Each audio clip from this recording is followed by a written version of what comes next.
আমি তালহা মোহাম্মদ বিধান। আজকে 12 বছর যাবত নাচ করছি। বরিশালে 4 বছর যাবত নৃত্যাগণিত কলা একাডেমিতে আছি।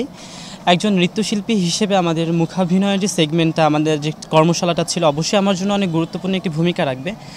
কারণ নাচে আমাদের ম্যাক্সিমাম ফেসিয়াল এক্সপ্রেশন নিয়ে কাজ করা হয়, যেহেতু নাচ পুরাটাই মুখের একটা অভিনয়। তো এখান থেকে আমি যা শিখেছি, অবশ্যই আমার দৈনন্দিন জীবনে এবং আমার নাচের জগৎটা অনেক বেশি সমৃদ্ধ করবে। মূকাভিনয়ের 3 দিনের কর্মশালা যেটা সবথেকে বেশি ভালো লেগেছে, এটা হচ্ছে আমাদের শেষে একটা প্রযোজনা ছিল, স্টপ দ্য ওয়ার। এই প্রযোজনাটা বেশি ভালো লেগেছে, কারণ আমাদের বর্তমান যে পরিস্থিতি আমাদের পুরো বিশ্বের চলছে, এই ব্যাপারটাকে তুলে ধরা হয়েছে ওই প্রযোজনার ভিতরে, সবথেকে বেশি ভালো লেগেছে। এবং পরিশেষে আমাদের কোর্সের যিনি প্রশিক্ষক ছিলেন আল মাসুম স্যার, ওনাকে ধন্যবাদ জানাবো আমাদের এত গুরুত্বপূর্ণভাবে সময় দেওয়ার জন্য এবং এত কিছু শেখানোর জন্য। আর যদি বলি আমাদের বরিশালের দিক থেকে, যে মূকাভিনয় কিন্তু ওইভাবে আমাদের কোনো থিয়েটার বলেন বা আমাদের প্রশিক্ষক নেই। আমি বরিশাল শিল্পকলা একাডেমি এবং জেলা প্রশাসক সবার দৃষ্টি আকর্ষণ করে একটা কথাই বলবো, আমাদের বরিশালে যেন একজন প্রশিক্ষক দেওয়া হয়, যেন আমরা মূকাভিনয়টাকে আরও ভালোভাবে শিখতে পারি এবং আমাদের বরিশালে যেন মূকাভিনয়ের দিক দিয়ে আরও বেশি সমৃদ্ধ হয়। ধন্যবাদ।